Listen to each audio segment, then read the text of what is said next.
बाणों की शैया पे लेटा हुआ वो शरीर जिसको भीष्म कहते हैं। बोला, मुझे याद है मेरे 100 जन्म, मैंने ऐसा कोई कार्य नहीं किया। वासुदेव श्री कृष्ण मुस्कुराते हैं।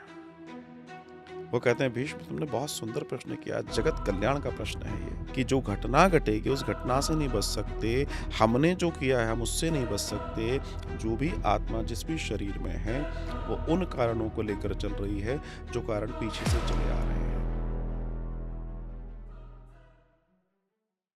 छोटा सा उदाहरण देता हूं, कई बार दिया है, आज फिर इसको समझिएगा, सबको समझ में आएगा। बाणों की शैया पे लेटा हुआ वो शरीर जिसको भीष्म कहते हैं, जिसके शरीर में एक भी रक्त की बूंद नहीं है। आखिरी में भगवान श्री कृष्ण उसके सामने खड़े हैं, भगवान की दिव्य स्तुति करते हैं और उसके बाद भगवान से प्रश्न करते हैं, हे गोविंद, मैं जानना चाहता हूं कि मेरी जो सोच है, विचार है, मैं 100 जन्मों का सोच सकता हूं। मतलब मैं आज भी पिछले 100 जन्मों के बारे में जानता हूं। मैंने कोई ऐसा पाप कर्म नहीं किया कि मैं बाणों की शैया, मेरा पूरा शरीर उधेड़ दिया गया है, रोम रोम में बाण घुसा है, मैं यहां लेटा हूं। क्यों लेटा हूं? क्योंकि तुम कहते हो क्रिया की प्रतिक्रिया होती है, तुम कहते हो कि जो कर्म करोगे सो भोगना पड़ेगा। मैं कौन सा कर्म भोग रहा हूं? भगवान कहते हैं, क्यों? बोला, मुझे याद है मेरे 100 जन्म, मैंने ऐसा कोई कार्य नहीं किया जिसकी वजह से ये घटना घटे। वासुदेव श्री कृष्ण मुस्कुराते हैं। वो कहते हैं, भीष्म तुमने बहुत सुंदर प्रश्न किया, जगत कल्याण का प्रश्न है ये।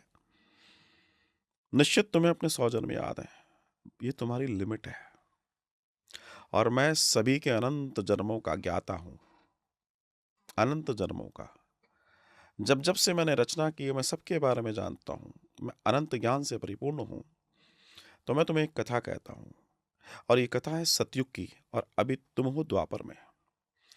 तब तुम एक महान राजकुमार थे और तुम निकले, तुमने एक तीर चलाया खेत में, और तीर एक वृक्ष पर लटक रहे सांप को पड़ा, और वो सांप नीचे गिरा, और जहां गिरा वहां बहुत सारी कटीली झाड़ियां थीं, और वो सांप जैसे उसमें गिरा, उसके शरीर के अंदर वो कांटे पूरे शरीर में घुस गए और उसकी मृत्यु हुई। लेकिन मृत्यु के पहले उसने श्राप दिया कि जिसने मेरी ये गति की है उसके साथ भी ऐसा ही हो। भीष्म कहते हैं कि वासुदेव, तुमने जो कहा मैं मानता हूं, लेकिन ये कब की घटना है? बोला, तुम्हारे 100 जन्म पहले की भी घटना है। तो भीष्म कहते हैं, तो फिर इतने समय से उसका श्राप कहाँ था? इतने समय से जो श्राप था सतयुग का, वो कहाँ था? भगवान कहते हैं कि हे भीष्म, तुमने इतने समय में, इतने जन्मों में ऐसा कोई कार्य नहीं किया कि वो श्राप तुम्हें छू पाता।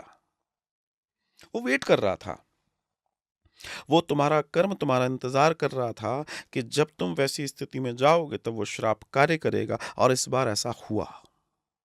इसलिए आज तुम बाणों की शैया पर पड़े हो।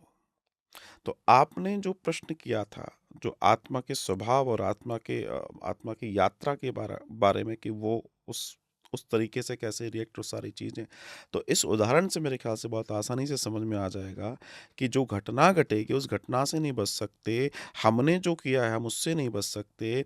आत्मा कहीं ना कहीं वो जो क्रिएशन है उसके साथ तो जुड़ेगी, आज नहीं तो कल जुड़ेगी, और वही बीच में सामने पड़े हुए हैं, और वहाँ से बाण चले हैं, और उनके साथ वो घटना घटी है।